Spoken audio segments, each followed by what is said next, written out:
السلام علیکم ناظرین، بسم اللہ الرحمن الرحیم۔ محترم ناظرین، آپ یہ جان کر یقیناً حیران رہ جائیں گے کہ ایک زہری جسے اللہ تعالیٰ نے تمام دنیا کی نعمتوں سے نوازا ہو پر وہ خوش نہیں تھا، کیونکہ اس کی اولاد اس کی بیوی نے بدکاری سے حاصل کی تھی۔ لیکن کس کے ساتھ اس نے یہ سب کیا، یہ جان کر آپ بھی تنگ رہ جائیں گے۔ آخر میں دعا مانگنے سے پہلے آپ یہ واقعہ ضرور سنیے گا، شاید آپ کی بھی زندگی بدل جائے۔ اس واقعے کا حوالہ ہے کتاب دنیا تاریخ النجا۔ محترم ناظرین، کہا جاتا ہے پرانے وقتوں میں ایک شخص تھا جو بہت غریب تھا، یعنی اس کو دنیاوی نعمتیں نہیں ملی ہوئی تھی، نہ اولاد تھی اور نہ ہی وہ زندگی کو چین سکون سے جی پا رہا تھا۔ دولت تو بالکل نہیں تھی۔ وہ دعا کرتا رہتا کہ کسی طرح میری ہر خواہش پوری ہو جائے، ہر ایک تمنا پوری ہو جائے۔ ایک بار اس نے کسی سے سنا کہ اگر اللہ کے نبی حضرت خضر علیہ السلام کو پکارا جائے اور ان کے ذریعے دعا کرائی جائے تو دعا ضرور قبول ہوتی ہے۔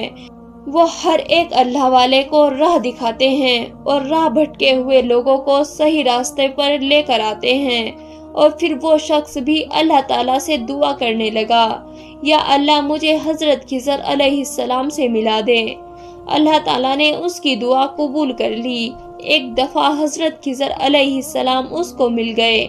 آپ علیہ السلام اس کے پاس آئے۔ اس نے آپ سے کہا کہ حضرت میرے حق میں دعا کر کہ اللہ تعالیٰ مجھ کو اس قدر دنیا دے دے کہ میں بالکل بے فکر ہو جاؤں، یعنی دنیا کی وہ راحتیں عیش و آرام دے دے، اتنی دولت دے دے کہ میں چین سے زندگی بسر کر سکوں۔ حضرت خضر علیہ السلام نے فرمایا کہ بے فکر اور راحت دنیا داری میں نہیں ہو سکتی ہے۔ جو شخص دنیا داری میں بے فکر سے رہنا چاہتا ہے وہ ہرگز اس طرح نہیں رہ سکتا۔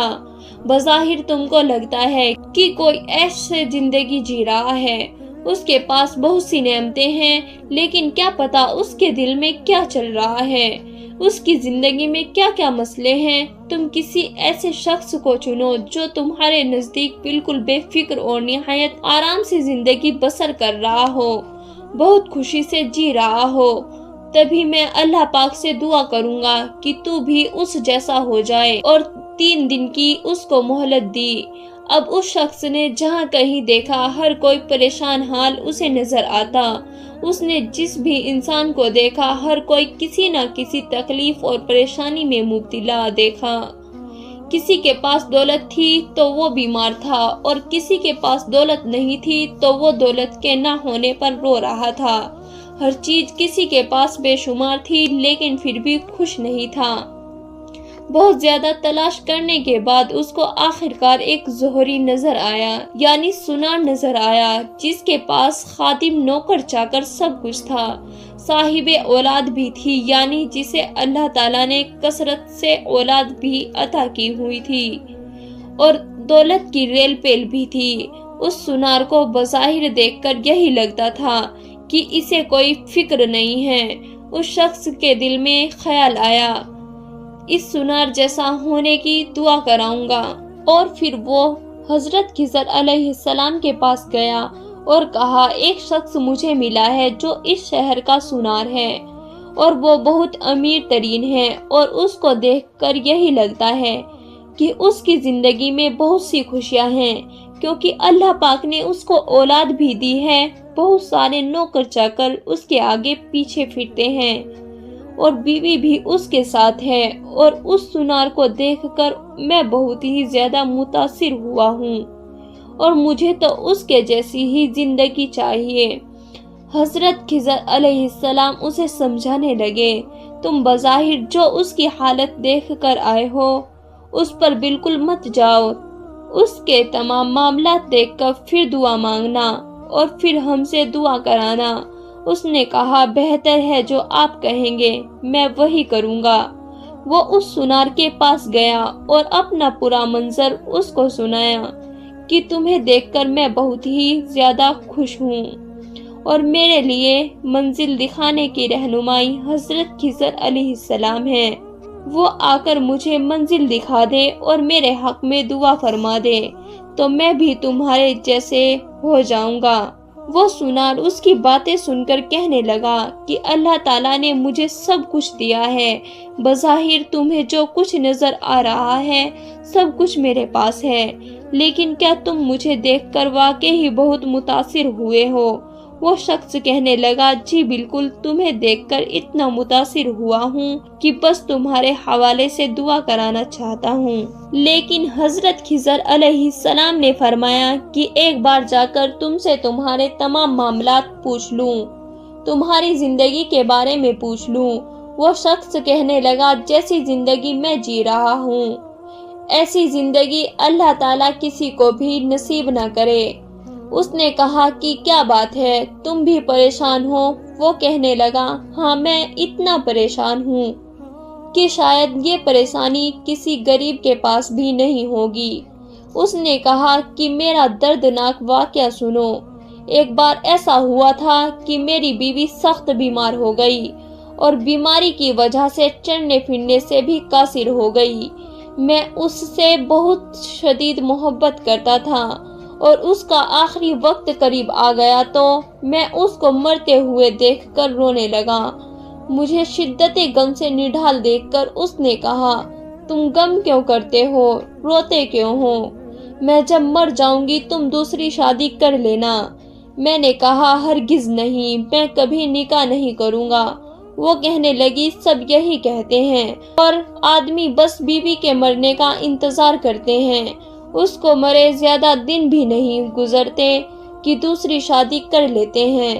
جب بیوی کی وفات ہوتی ہے تو شوہر کو ایک بار ایسا لگتا ہے کہ اس کی دنیا ہی تباہ ہو گئی ہے اور اب وہ جی نہیں سکے گا، اور پھر پہلی بیوی کی موت کو زیادہ عرصہ بھی نہیں گزرتا کہ زخموں کو بھرنے کے لیے دوسری بیوی آ جاتی ہے۔ میں نے کہا ہرگز ایسا نہیں ہوگا، میں تم سے بہت زیادہ محبت کرتا ہوں اور تمہاری محبت میں کبھی دوسری شادی نہیں کروں گا۔ اگر تمہیں یہی لگتا ہے کہ آدمی جس مردانگی کی وجہ سے دوسری شادی کرتا ہے تو تمہارے سامنے اسی مردانگی کو بھی ختم کر دیتا ہوں۔ میں نے اپنی بیوی کے سامنے ہی اپنی مردانگی کو ختم کر دیا کہ جس کی وجہ سے انسان شادی کرتا ہے اور جس کی وجہ سے بچے ہوتے ہیں۔ اب قدرت کا فیصلہ دیکھو کہ جب میں نے اپنی مردانگی ختم کی تو اسی وقت میری بیوی کی بیماری آہستہ آہستہ ختم ہوتی جا رہی تھی اور وہ صحت مند ہو گئی اور ہر بیماری سے چھٹکارا حاصل کر چکی تھی اور اب میں بالکل بیکار ہو چکا تھا۔ تو میری بیوی نے کہا کہ یہ تم نے بہت غلط کیا ہے، تم نے میری خاطر اپنی مردانگی کو ختم کیا، اپنے آپ کو نقصان پہنچایا، اللہ تعالیٰ کی دی ہوئی نعمتوں کو ٹھکرا دیا۔ اب تم میرے لیے بالکل ایسے ہو چکے ہو جیسے کوئی بیکار درخت ہو جس میں کوئی پھل نہیں لگتا ہو۔ اب مجھے یہ بتاؤ کہ میں اپنے آپ کو سکون کس طرح پہنچاؤں گی؟ میرا شوہر تو میرے لیے بالکل اپاہج ہو گیا ہے، تم نے جان بوجھ کر نعمت خداوند کو ٹھکرایا ہے، میری خاطر تم نے اپنی مردانگی کو ختم کیا۔ ایسا ممکن نہیں تھا لیکن تم نے ایسا کیا، افسوس کہ میں تمہارے لیے ایسا بالکل نہیں کر سکتی۔ وہ کہنے لگا جس عورت کی محبت میں نے اپنی مردانگی کو ختم کیا، اس عورت نے میرے سامنے ہی میرے نوکر اور میرے غلاموں سے میری موجودگی میں غلط جسمانی تعلق بنائے۔ ناجائز رشتے سے جتنی اولاد بھی ہوئی ہیں یہ سب انہی نوکروں کی ہیں، یہ میرے بچے نہیں ہیں۔ افسوس کہ میں کسی کے سامنے یہ بات کہہ نہیں سکتا کہ یہ سب اولاد نوکروں کی نعمت ہے۔ میں اپنی آنکھوں کے سامنے اپنی بیوی کی حرکتوں کو دیکھتا ہوں لیکن اپنی بدنامگی کی وجہ سے کچھ بھی نہیں کہہ سکتا کہ لوگ کہیں گے یہ تو نامرد ہو گیا ہے اور اپنی بیوی کے قابل نہیں ہے، تو مجبوراً اس کی بیوی نے نوکروں سے رشتہ رکھا۔ مگر دنیا کو کیا پتا ہوگا کہ میں نے جو کچھ بھی کیا اپنی بیوی کی محبت میں کیا، لیکن میری بیوی میرے سامنے ہی غیر مردوں سے ناجائز تعلق رکھتی ہے۔ اب تم ہی مجھے یہ بتاؤ، کیا فائدہ ایسی دولت کا، کیا فائدہ ایسی جائیداد کا، اور کیا فائدہ ایسے صاحب اولاد ہونے کا کہ میری اولاد میرا خون ہی نہیں ہے، وہ تو کسی اور کا خون ہے۔ افسوس کی جو زندگی میں جی رہا ہوں، ایسی زندگی کی دعا میں کسی اور کو نہیں دے سکتا۔ وہ شخص جو حالات کا مارا تھا اور جس نے خصوصی طور پر حضرت خضر علیہ السلام کو اپنے سامنے بلایا تھا کہ آپ میرے حق میں دعا کریں، وہ دوڑتا ہوا آپ علیہ السلام کے پاس گیا اور اس نے شرم سے سر جھکا کر آپ علیہ السلام سے کہا، مجھے معاف کر دیجئے۔ آپ نے سچ کہا تھا، اس کے پاس سب کچھ ہے، دنیا کا دولت مند انسان ہے، اپنے شہر کا امیر ترین شخص کہلاتا ہے، لیکن اس کے پاس وہ چیز ہی نہیں ہے جس سے ایک مرد کہلاتا ہے۔ دنیا کی سب سے بڑی نعمت اس کی زندگی کی ہم سفر، اس کی بیوی، اس کی اپنی بیوی ہی نہیں۔ کیا فائدہ ایسی زندگی کا، وہ گھٹ گھٹ کر جی رہا ہے۔ مجھے اس کے جیسی زندگی نہیں چاہیے۔ میں جہاں بھی آنکھ اٹھا کر دیکھ رہا ہوں، ہر کوئی پریشانی میں مبتلا ہے، دنیا داری ہے، لیکن دنیا میں رہ کر خوش نہیں ہے۔ آپ میرے حق میں اللہ تعالیٰ سے دعا کیجئے کہ اللہ تعالیٰ مجھے اپنی محبت اور کامل دین عطا فرمائے۔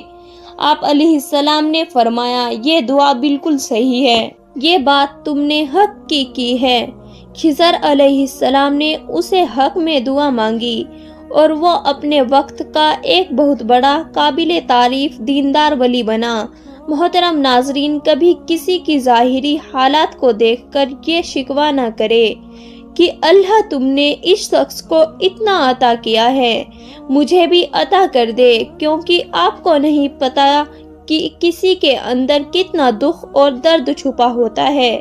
اس لیے اللہ پاک سے بس یہی دعا کرے کہ اے اللہ پاک، ہمیں وہ عطا کر جو ہمارے حق میں بہتر ہو۔ اسی لیے اس شخص نے اللہ تعالیٰ سے وہ دعا کی جس کی وجہ سے اللہ تعالیٰ نے اس کی دنیا اور آخرت دونوں سنوار دی۔ اللہ پاک سے دعا ہے کہ اے میرے رب، ہم کو دین پر ثابت قدم رکھنا عطا فرما اور حضور صلی اللہ علیہ وسلم کی محبت کے اندر جینا مرنا نصیب فرما۔ محترم ناظرین، اگر آپ کو ہماری یہ چھوٹی سی ویڈیو اچھی لگی ہو تو لائک کریں، چینل کو سبسکرائب کریں اور بیل آئیکن کا بٹن بھی دبائیں۔ السلام علیکم۔